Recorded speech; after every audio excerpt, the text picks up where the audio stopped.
Welcome! Today we're going to look at clearing the unable to print error followed by a 2-digit code on your Brother MFC-J6545DW. This video will cover multiple models. Even though your machine may not match the model referred to on the screen, the overall process will be the same. The unable to print error with 2-digit code appears if there is paper or other foreign objects stuck in your machine, or if your machine is experiencing a mechanical malfunction. We will begin by opening the scanner cover. Check the platen area and remove any ripped paper or other obstructions. Verify that all blue packing tape has been removed from the printhead. If the printhead is in the locked position on the right side of the platen, press and hold the red X on the control panel for 5 seconds. When the printhead moves to the center, check the right side of the platen for jammed paper. Gently slide the printhead left and right and check for paper scraps trapped underneath the printhead.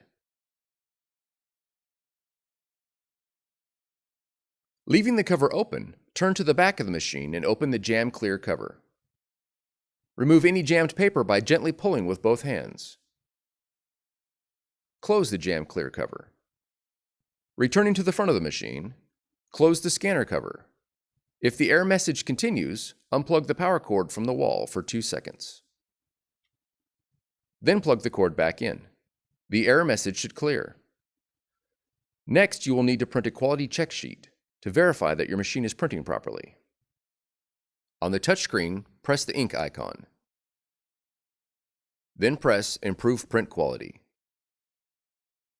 Now press Check Print Quality. Then press Start.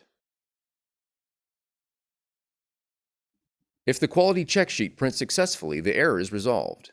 Press the Home button to return to the home screen.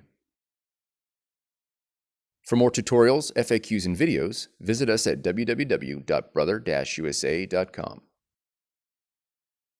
If you found this video helpful, be sure to subscribe. Thank you for choosing Brother.